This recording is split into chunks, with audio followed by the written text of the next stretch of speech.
Hi ಎಲ್ಲರಿಗೂ ನಮಸ್ತೆ. Welcome back to my channel. Hope ಎಲ್ಲರೂ ಚೆನ್ನಾಗಿದ್ದೀರಾ ಅಂತ ಭಾವಿಸ್ತಾ, ಇಂದಿನ ರೀಡಿಂಗ್ ಯಾರು ಪ್ರೀತಿಯನ್ನು ಪ್ರೀತಿಸಿ ಸೊ ನೀವು ನಿಮ್ಮ ಪಾರ್ಟ್ನರ್ ತುಂಬಾ ಚೆನ್ನಾಗಿದ್ದು ಯಾವುದೋ ಒಂದು ಕಾರಣಕ್ಕಾಗಿ ದೂರ ಆಗಿರ್ಬೋದು, ಇಲ್ಲ ಬ್ರೇಕಪ್ ಆಗಿರ್ಬೋದು, ಇಲ್ಲ ನಿಮ್ಮನ್ನ ಮೋಸ ಮಾಡಿ ಹೋಗಿರ್ಬೋದು. ಸೊ ಈ ತರ ನೋವಲ್ಲಿ ಯಾರು ಅನುಭವಿಸ್ತಾ ಇದ್ದೀರಾ, ಯಾರು ಕಂಪ್ಲೀಟ್ ನೋ ಕಾಂಟ್ಯಾಕ್ಟ್‌ಗೆ ಹೊರ್ಟೋಗಿದ್ದೀರಾ, ನನಗೆ ಇಷ್ಟು ಮೋಸ ಮಾಡಿದವರ ಮುಂದೆ ಅವರ ಜೀವನ ಹೇಗಿರುತ್ತೆ, ಯೂನಿವರ್ಸ್ ಯಾವ ಪಾಠ ಕಲಿಸ್ತಾ ಇದೆ, ಸೊ ನಿಮ್ಮನ್ನ ತುಂಬಾ ನೋಯಿಸಿದವರಾಗಿರ್ಬೋದು, ನಿಮ್ಮ ಕಣ್ಣೀರನ್ನು ಇಗ್ನೋರ್ ಮಾಡಿದವರಾಗಿರ್ಬೋದು. ಇದು ರಿವೆಂಜ್ ರೀಡಿಂಗ್ ಅಂತೂ ಅಲ್ಲ. ಸೊ ಇದು ಕರ್ಮ ಟ್ರೂತ್ ರೀಡಿಂಗ್ ಅಂತ ಹೇಳೋದಕ್ಕೆ ಇಷ್ಟಪಡ್ತೀನಿ. ಮುಂದೆ ಅವರ ಜೀವನ ನಿಮ್ಮ ಆಬ್ಸೆನ್ಸ್ ಅಲ್ಲಿ ಅವರ ಜೀವನ ಹೇಗಿರುತ್ತೆ ಅಂತ ನೋಡೋಣ. ಸೊ ಅವರಿಗೆ ಅವರು ಮಾಡಿರೋ ತಪ್ಪು ಅರಿವು ಆಗುತ್ತಾ? ನಿಮ್ಮನ್ನ ನಂಬಿಸಿ ಪ್ರೀತಿ, ಸಮಯ, ಭಾವನೆಗಳನ್ನೆಲ್ಲ ಕೊಟ್ಟು ನಂತರ ಮೋಸ ಮಾಡಿದವರ ಮುಂದೆ ಜೀವನದಲ್ಲಿ ಏನು ಎದುರಿಸಬೇಕಾಗುತ್ತೆ? ಈ ಟ್ಯಾರೋ ರೀಡಿಂಗ್ ನಲ್ಲಿ ಯೂನಿವರ್ಸ್ ಕೊಡೋ ಕರ್ಮ ಮೆಸೇಜ್ ಇದು. ಈ ರೀಡಿಂಗ್ ಮೂಲಕ ನೀವು ತಿಳ್ಕೊಳ್ಳೋದು ಏನು ಅಂತ ಅಂದ್ರೆ, ನಿಮ್ಮನ್ನ ಮೋಸ ಮಾಡಿದವರ ಮುಂದಿನ ಜೀವನ ಹೇಗಿರುತ್ತೆ, ಕರ್ಮ ಅವರಿಗೆ ಯಾವ ಪಾಠ ಕಲಿಸ್ತಾ ಇದೆ, ಅವರು ಮಾಡಿದ ತಪ್ಪಿನ ಪರಿಣಾಮ ಏನು, ನಿಮಗೆ ಹೀಲಿಂಗ್ ಅಂಡ್ ಕ್ಲೋಜರ್ ಸಂದೇಶ ಸಿಗುತ್ತಾ ಅಂತ ನಾವು ನೋಡೋಣ. ಮತ್ತೆ ಹೇಳ್ತೀನಿ, ಇದು ಯಾವುದೇ ತರ ರಿವೆಂಜ್ ರೀಡಿಂಗ್ ಅಲ್ಲ. ಇದು ಟ್ರೂತ್ ಪ್ಲಸ್ ಕರ್ಮ ಪ್ಲಸ್ ಡಿವೈನ್ ಜಸ್ಟಿಸ್ ರೀಡಿಂಗ್ ಆಗಿರುತ್ತೆ. ಈ ರೀಡಿಂಗ್ ರೆಸನೇಟ್ ಆದ್ರೆ ಮಾತ್ರ ಲೈಕ್ ಮಾಡಿ, ಕಮೆಂಟ್ ನಲ್ಲಿ ರಿಸೈನ್ಡ್ ಅಥವಾ ರಿಲೀಸ್ ಅಂತ ಟೈಪ್ ಮಾಡಿ, ಸಬ್ಸ್ಕ್ರೈಬ್ ಮಾಡಿ, ನಮ್ಮ ಚಾನೆಲ್ನ ಪ್ರೋತ್ಸಾಹಿಸಿ ಅಂತ ಹೇಳ್ತಾ, ಯಾರಿಗೆ ಪರ್ಸನಲ್ ರೀಡಿಂಗ್ ಬೇಕು ದಯವಿಟ್ಟು ನೀವು ನನ್ನ ವಾಟ್ಸಪ್ ಅಲ್ಲಿ ಕನೆಕ್ಟ್ ಆಗಿ. ಸೊ ಇದು ಒಂದು ಜನರಿಕ್ ರೀಡಿಂಗ್ ಆಗಿರುತ್ತೆ. ಯಾರಿಗೆ ರೆಸನೇಟ್ ಆಗುತ್ತೆ ಅವ್ರು ಮಾತ್ರ ತಗೊಳ್ಳಿ. ಎಲ್ಲರಿಗೂ ಇದೇ ತರ ಸಿಚುಯೇಷನ್, ಇದೇ ತರ ರೀಡಿಂಗ್ ಅಲ್ಲಿ ರೆಸನೇಟ್ ಆಗುತ್ತೆ ಅಂತ ಹೇಳೋದಕ್ಕಾಗಲ್ಲ. ಆದವ್ರು ಮಾತ್ರ ಅಕ್ಸೆಪ್ಟ್ ಮಾಡಿ. ಸೊ ಈ ಎನರ್ಜಿನ ರಿಲೀಸ್ ಮಾಡ್ಕೊಳ್ಳೋದಕ್ಕೋಸ್ಕರ ನೀವು ರಿಲೀಸ್ ಅಂತ ಇಲ್ಲ ರಿಸೈನ್ಡ್ ಅಂತ ನೀವು ಟೈಪ್ ಮಾಡಿ ಅಂತ ಹೇಳ್ತಾ, ನಾನು ಇಲ್ಲಿ ಕಾರ್ಡ್ನ ಪಿಕ್ ಮಾಡ್ತಾ ಇದ್ದೀನಿ. ನೀವು ಯಾರ ವ್ಯಕ್ತಿ ನಿಮ್ಮ ಮನಸ್ಸಲ್ಲಿ ಈ ತರ ಮಾಡಿದರೆ ಅವರ ಹೆಸರನ್ನು ಹೇಳ್ಕೊಂಡು ಈ ರೀಡಿಂಗ್ನ ನೋಡೋದಕ್ಕೆ ಸ್ಟಾರ್ಟ್ ಮಾಡಿ. ಈ ರೀಡಿಂಗ್ ನಿಮ್ಮ ಮನಸ್ಸಿನ ನೋವಿಂದ ಬಂದಿದೆ. ಸೊ ಆಂಕರ್ ಅಥವಾ ರಿವೆಂಜ್ ಎನರ್ಜಿ ಅಲ್ಲ, ಕ್ಲೋಜರ್ ಮತ್ತೆ ಟ್ರೂತ್ ಕೇಳ್ತಾ ಇರುವ ಸೋಲ್ ನಿಂದ ಬಂದಿದೆ ಅಂತ ತಿಳ್ಕೊಳ್ಳಿ. ಯೂನಿವರ್ಸ್ ಈ ಕಾರ್ಡ್ಸ್ ಮೂಲಕ ಸ್ಪಷ್ಟವಾಗಿ ಒಂದು ಮಾತು ಹೇಳ್ತಾ ಇದೆ. ಸೊ ಏನ್ ಮೆಸೇಜ್ ಬಂದಿದೆ ಅಂತ ನೋಡೋಣ. ಮೊದಲಿಗೆ ನೋಡ್ತಾ ಇರ್ಬೋದು, 9 ಆಫ್ ಕಪ್ಸ್ ಬಂದಿದೆ. ಸೊ ಮೇಲೆ ನೋಡಿದ್ರೆ ಅವರಿಗೆ ಎಲ್ಲಾ ಸರಿ ಅಂತ ಕಾಣಿಸ್ಬೋದು ನಿಮ್ಮ ಪಾರ್ಟ್ನರ್ಗೆ. ಸೊ ಸ್ಮೈಲ್ ಆಗಿರ್ಬೋದು, ಎಂಜಾಯ್ಮೆಂಟ್ ಆಗಿರ್ಬೋದು, ಸ್ಯಾಟಿಸ್ಫ್ಯಾಕ್ಷನ್ಸ್ ಶೋ ಮಾಡ್ತಾ ಇರೋದಾಗಿರ್ಬೋದು, ಎಲ್ಲವೂ ಇನ್ನರ್ ಫುಲ್ಫಿಲ್ಮೆಂಟ್ ಇನ್ಕಂಪ್ಲೀಟ್ ಆಗಿದೆ ಆದ್ರೆ ಅವ್ರಿಗೆ.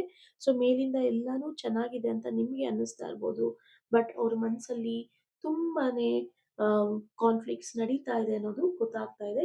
ಇಲ್ಲಿ ನೋಡಿ, ನೀವು ಟೆಂಪರೆನ್ಸ್ ಕಾರ್ಡ್ ಬಂದಿದೆ. ಸೊ ಯೂನಿವರ್ಸ್ ಪನಿಷ್ಮೆಂಟ್ ಕೊಡ್ತಾ ಇಲ್ಲ ಅಂತ ನಿಮಗೆ ಅನ್ನಿಸ್ತಾ ಇದೆ, ಬಟ್ ಅವರು ಪನಿಷ್ಮೆಂಟ್ ನ ಅನುಭವಿಸ್ತಾ ಇದ್ದಾರೆ, ಲೆಸನ್ ಕಲಿತಾ ಇದ್ದಾರೆ. ಸ್ಲೋ ಆಗಿ ಬ್ಯಾಲೆನ್ಸ್ ಮತ್ತೆ ಪೇಷನ್ಸ್, ಸೆಲ್ಫ್ ರಿಯಲೈಸೇಷನ್ ಫೇಸ್ ಅಲ್ಲಿ ನಿಮ್ಮ ಪಾರ್ಟ್ನರ್ ಇದ್ದಾರೆ. ಇಮಿಡಿಯೇಟ್ ಕರ್ಮ ಅಂತೂ ಇಲ್ಲಿ ಅವ್ರಿಗೆ ಗೊತ್ತಾಗ್ತಾ ಇಲ್ಲ, ಬಟ್ ಗ್ರಾಜುವಲ್ ಆಗಿ ಅವ್ರಿಗೆ ಅರ್ಥ ಆಗ್ತಾ ಇದೆ. ನನಗೆ ಇದು ಕರ್ಮ ಪಾಠ ಕಲಿಸ್ತಾ ಇದೆ. ಸೊ ನಾನು ಮಾಡಿದ ತಪ್ಪು, ನಾನು ಒಂದು ವ್ಯಕ್ತಿಯ ಫೀಲಿಂಗ್ಸ್ ಎಮೋಷನ್ಸ್ ಅಲ್ಲಿ ನಾನು ಆಟ ಆಡಿರೋದಕ್ಕೆ ಈ ತರ ಶಿಕ್ಷೆ ಅನುಭವಿಸ್ತಾ ಇದ್ದೀನಿ ಅಂತ ಅವರಿಗೆ ಅರ್ಥ ಆಗ್ತಾ ಇದೆ. ನೀವು ಇಲ್ಲಿ ನೋಡ್ತಾ ಇರ್ಬೋದು, 8 ಆಫ್ ಪೆಂಟಿಕಲ್ಸ್. ಇವಾಗ ಅವರು ಎಷ್ಟೇ ಡೆಡಿಕೇಟೆಡ್ ಆಗಿದ್ರು, ಎಷ್ಟೇ ಅವರು ತಮ್ಮನ್ನ ತಾವು ತಿದ್ಕೊಂಡು, ಅವ್ರನ್ನ ಅವರು ಅರ್ಥ ಮಾಡ್ಕೊಂಡು, ಇವಾಗ ಚೇಂಜ್ ಮಾಡ್ಕೊಂಡು, ನಾನು ಮತ್ತೆ ಆ ತಪ್ಪನ್ನ ಮಾಡಬಾರ್ದು, ಸೊ ನನಗೆ ಮತ್ತೆ ಅದೇ ತರ ಜೀವನ ಆಗುತ್ತೆ, ಸೊ ನಾನು ನನ್ನ ಜೀವನದಲ್ಲಿ ತುಂಬಾನೇ ಯಾರಿಗೂ ಮೋಸ ಮಾಡಬಾರ್ದು, ಯಾರಿಗೂ ಮನ್ಸು ನೋಯಿಸ್ಬಾರ್ದು, ನನಗೆ ಒಂದು ಚಾನ್ಸ್ ಬೇಕು ಅಂತ ಅವರು ನಿಂತ್ಕೊಂತಾರೆ. ಬಟ್ ಆ ಲೂಪ್ ನಲ್ಲಿ ಅವರು ತಿರುಗುತ್ತೆ ಇರ್ತಾರೆ. ಆದ್ರೆ ಅಷ್ಟು ಬೇಗ ನೀವು ಅವರಿಗೆ ಸಿಗೋದಿಲ್ಲ. ಏನಕ್ಕಂದ್ರೆ ನೀವು ತುಂಬಾ ಸೋತು ಹೋಗ್ಬಿಟ್ಟಿದ್ದೀರಾ, ತುಂಬಾ ಮನ್ಸು ನೋವಾಗಿದೆ. ಇವಾಗ ಅವರೇ ಬಂದ್ರೂ ಕೂಡ ನೀವು ಕ್ಲೋಸ್ ಡೋರ್ ಅಲ್ಲಿ ಕೂತಿರ್ತೀರಾ. ಸೊ ಕೆಲವರು ಮತ್ತೆ ಪ್ರೀತಿ ಸಿಗುತ್ತೆ ಅಂದ್ರೆ ಎಷ್ಟೇ ನೋವು ಇದ್ರೂನು, ಎಷ್ಟೇ ಸೆಲ್ಫ್ ರೆಸ್ಪೆಕ್ಟ್ ಬಿಟ್ಟು ಅಕ್ಸೆಪ್ಟ್ ಮಾಡ್ತಾರೆ. ಸೊ ಅದು ಬೇರೆ ವಿಚಾರ. ಬಟ್ ಇವಾಗ ನೀವು ಕ್ಲೋಸ್ ಡೋರ್ ಆಗಿ ಬೇರೆ ದಾರಿನ ನೋಡ್ತಾ ಇರ್ಬೇಕಾದ್ರೆ, ಈಗ ಬಂದ್ರು ಕೂಡ ಎಷ್ಟೇ ಎಫರ್ಟ್ ಹಾಕಿದ್ರು ಕೂಡ ಅವರು ನೀವು ಸಿಗಲ್ಲ ಅಂತ ಗೊತ್ತಿದ್ರು ಕೂಡ ಅವರು ನಿಮ್ಮ ಹತ್ರ ವಾಪಸ್ ಬರೋ ತರ ಫೀಲಿಂಗ್ಸ್ ಕೂಡಾನು ಬರ್ತಾ ಇದೆ ಅವ್ರಿಗೆ. ಬಟ್ ಅದು ನೋ ಯೂಸ್ ಅಂತ ಹೇಳ್ಬೋದು. ಆ ತರ ಅವ್ರಿಗೆ ಫೀಲಿಂಗ್ಸ್ ಬರ್ತಾ ಇದೆ. ಸೊ ಇಲ್ಲಿ 10 ಆಫ್ ಕಪ್ಸ್ ನ ನೋಡಿದ್ರೆ ಅವರು ಇದೊಂದು ಟ್ರೂ ಹ್ಯಾಪಿನೆಸ್ ಕಾರ್ಡ್. ಬಟ್ ಇಲ್ಲಿ ನೋಡಿದ್ರೆ ಐರನಿ ಏನಾಗ್ತಾ ಇದೆ ಅಂದ್ರೆ, ನಿಮ್ಮ ಜೊತೆ ಇರೋ ಚಾನ್ಸಸ್ ಇದ್ರೂನು ಕೂಡ ಅವರು ಆಲ್ರೆಡಿ ಮಿಸ್ ಮಾಡ್ಕೊಳ್ತಾ ಇದ್ದಾರೆ. ಎಮೋಷನಲ್ ಕಂಪ್ಲೀಟ್ನೆಸ್ ಲೇಟರ್ ಸ್ಟೇಜಲ್ಲಿ ಸಿಗುತ್ತೆ ಅಂತ ಇತ್ತು. ಬಟ್ ಆದ್ರೆ ಅವರು ಸದ್ಯದ ಸುಖಕ್ಕೋಸ್ಕರ ನಿಮ್ಮ ಜೊತೆ ಇದ್ದು ನಿಮ್ಮನ್ನ ದೂರ ಮಾಡ್ಕೊಂಡು ಹೊರ್ಟೋದ್ರು. ಬಟ್ ಇವಾಗ ಮತ್ತೆ ಆ ಸಂತೋಷ ಬೇಕು ಅಂತ ನಿಂತಿದ್ದಾರೆ. ಬಟ್ ಅದು ಅಷ್ಟು ಈಸಿ ಇಲ್ಲ. ತುಂಬಾನೇ ಮೈ ಮೇಲೆ ಗಾಯ ಮಾಡೋ ತರ ಗಾಯ ಮಾಡಿ ನಿಮ್ಮನ್ನ ಇಷ್ಟು ಎನರ್ಜಿ ವೀಕ್ ಮಾಡಿ ಹೋಗಿರೋರ್ಗೆ ಈಗ ತುಂಬಾ ಗಿಲ್ಟ್ ಕಾಡ್ತಾ ಇದೆ. ತುಂಬಾ ಭಯ ಕಾಡ್ತಾ ಇದೆ. ತುಂಬಾ ಲಾಸ್‌ನ ಅನುಭವಿಸ್ತಾ ಇದ್ದಾರೆ. ಸೊ ಅವ್ರಿಗೆ ಟ್ರಸ್ಟ್ ಇಶ್ಯೂಸುನು ಕಾಡ್ತಾ ಇದೆ. ಮತ್ತೆ ನನ್ನನ್ನ ಯಾವತ್ತೂ ಇವ್ರು ನಂಬಲ್ಲ. ನಾನು ಎಷ್ಟೇ ಪ್ರಯತ್ನ ಪಟ್ರುನು. ಸೊ ಈ ಟ್ರಸ್ಟ್ ಇಶ್ಯೂಸು ಅವ್ರಿಗೆ ಹೆಚ್ಚಾಗಿ ಕಾಡ್ತಾ ಇರೋದ್ರಿಂದ ಲೈಫು ಈಸಿ ರೈಡ್ ಅಂತೂ ಅಲ್ಲ.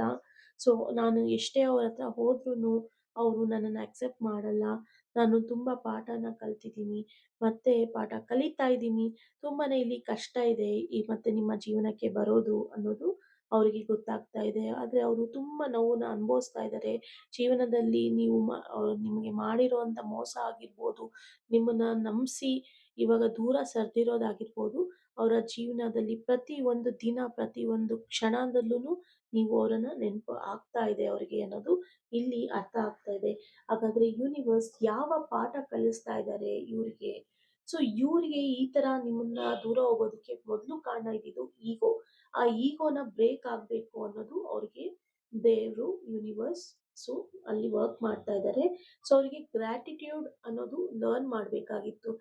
ನೀವು ಎಷ್ಟೇ ಪ್ರೀತಿ ತೋರಿಸಿದ್ರು ಅವರು ನಿಮ್ಮಿಂದ ಎಷ್ಟೇ ಆ, ಆ, ನ್ಯಾಯವಾಗಿ ಇದ್ರು ಲಾಯಲ್ ಆಗಿದ್ರು ಕೂಡ ಅವರು ಗ್ರಾಟಿಟ್ಯೂಡ್ ತೋರಿಸ್ಲಿಲ್ಲ ನಿಮ್ಮ ಜೀವನದಲ್ಲಿ, ನಿಮ್ಮ ಪ್ರೀತಿಯಲ್ಲಿ, ನಿಮ್ಮ ಕನೆಕ್ಷನ್ ಅಲ್ಲಿ.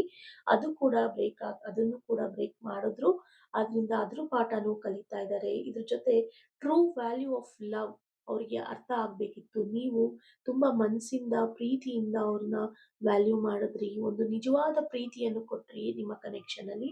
ಅದು ಅವ್ರಿಗೆ ಅರ್ಥ ಆಗ್ಲಿಲ್ಲ ಇದ್ದಾಗ ಈಗ ನಿಮ್ಮ ಆಬ್ಸೆನ್ಸ್ ಅವರಿಗೆ ಅರ್ಥ ಮಾಡಿಸ್ತಾ ಇದೆ. ಸೊ ನಿಮ್ಮನ್ನ ಕಳ್ಕೊಂಡಿರೋ ನೋವು ಇರ್ಬೋದು, ಆ ಫೀಲಿಂಗ್ ಇರ್ಬೋದು, ಮತ್ತೆ ಯಾವತ್ತೂ ಅದನ್ನ ಪಡ್ಕೊಳ್ಳೋದಕ್ಕೆ ಆಗಲ್ಲ ಅನ್ನೋದು ಅರಿವು ಅವರಿಗೆ ಮೂಡಿಸ್ಬೇಕಿತ್ತು. ಅದನ್ನು ಅರಿವು ಮೂಡಿಸಿದ್ದಾರೆ.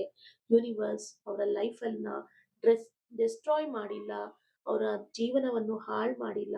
ಆದ್ರೆ ಕಂಫರ್ಟ್ ಝೋನ್ನ ರಿಮೂವ್ ಮಾಡಿದ್ದಾರೆ. ಸೊ ಅದು ಇಲ್ಲಿ ಅವರಿಗೆ ಅರ್ಥ ಆಗ್ತಾ ಇದೆ. ನಿಮ್ಮ ಪಾರ್ಟ್ನರ್ ಯಾರೇ ಇರ್ಬೋದು, ಸೊ ಯಾರಿಗೆ ಇದು ರೆಸನೇಟ್ ಆಗುತ್ತೋ ಅವರಿಗೆ ಖಂಡಿತ ಇದು ಅವ್ರ ಸಿಚುವೇಶನ್ ಖಂಡಿತ ಅರ್ಥ ಆಗುತ್ತೆ ಅಂತ ಭಾವಿಸ್ತೀನಿ.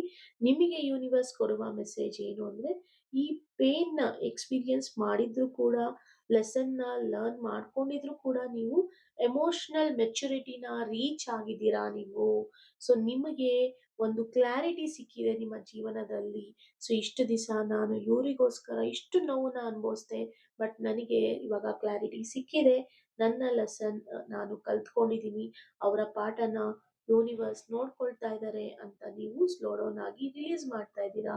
ಸೊ ನೀವು ರಿಲೀಸ್ ಮಾಡಿ ಮತ್ತೆ ರೈಸ್ ಆಗೋದನ್ನ ಮರಿಬೇಡಿ. ಫೈನಲ್ ಟ್ರೂತ್ ನಿಮಗೆ ಈ ರೀಡಿಂಗ್ ಇಂದ ಸಿಗೋದಾದ್ರೆ, ಯೂನಿವರ್ಸ್ ಜಸ್ಟಿಸ್ ನಿಮಗೆ ತುಂಬಾ ಲೌಡ್ ಆಗಿ ಆಗಿಲ್ಲ ಅಂದ್ರೂ ಕೂಡ ಸೈಲೆಂಟ್ ಆಗಿ ತುಂಬಾ ಪ್ರಿಸೈಸ್ ಆಗಿ ನಿಮ್ಮ ಮುಂದೆ ತಂದಿದ್ದಾರೆ.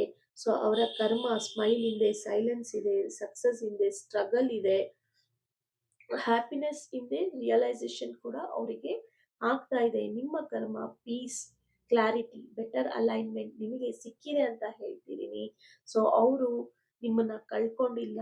ಸೊ ನಿಮ್ಮನ್ನ ಒಂದು ಒಳ್ಳೆ ಜಾಗಕ್ಕೆ ಅವರೇ ಬಿಟ್ಟಿ ದೂರ ಸರಿದಿದ್ದಾರೆ ಅಂತ ಅನ್ಕೊಳ್ಳಿ. ಶಾಂತವಾಗಿರಿ. ಸೊ ಯೂನಿವರ್ಸ್ ಎಲ್ಲವನ್ನು ಬ್ಯಾಲೆನ್ಸ್ ಮಾಡಿದ್ದಾರೆ, ರಿಸ್ಟೋರ್ ಮಾಡ್ತಾರೆ. ನಿಮ್ಮ ಸಂತೋಷಕ್ಕಾಗಿ ನಿಮಗೋಸ್ಕರ ರೈಟ್ ಪರ್ಸನ್ನ ಯೂನಿವರ್ಸ್ ಕಳಿಸ್ಕೊಡ್ತಾರೆ. ಸೊ ಎಲ್ಲರೂ ಖುಷಿ ಖುಷಿಯಾಗಿರಿ. ಯಾರಿದ್ರು ಅವರಿಂದ ನೀವು ಒಂದು ಪಾಠ ಕಲ್ತ್ರಿ. ಬಿಟ್ಟೋದವರು ಬಿಟ್ಟು ಹೋಗ್ಲಿ, ಮಧ್ಯದಲ್ಲಿ ಬಂದು ಮಧ್ಯದಲ್ಲೇ ಹೋದ್ರು ಅಂತ ಅನ್ಕೊಳ್ಳಿ. ಸೊ ಯಾವಾಗಲೂ ಯಾರು ನಿಮಗೆ ರೈಟ್ ಪರ್ಸನ್ ಅವರು ನಿಮ್ಮ ಜೊತೆ ಹಾಕ್ತಾರೆ ಒಂದು ಡಿವೈನ್ ಟೈಮಿಂಗ್ ಅಲ್ಲಿ ಅಂತ ಹೇಳ್ತಾ ಈ ರೀಡಿಂಗ್ ನ ಇಲ್ಲಿಗೆ ಎಂಡ್ ಮಾಡ್ತಾ ಇದ್ದೀನಿ. ಯಾರಿಗಾದ್ರೂ ಪರ್ಸನಲ್ ರೀಡಿಂಗ್ ಬೇಕಾದ್ರೆ ದಯವಿಟ್ಟು ನೀವು ನನ್ನ ವಾಟ್ಸಪ್ ಅಲ್ಲಿ ಕನೆಕ್ಟ್ ಆಗಿ. Thank you for watching. See you in the next video.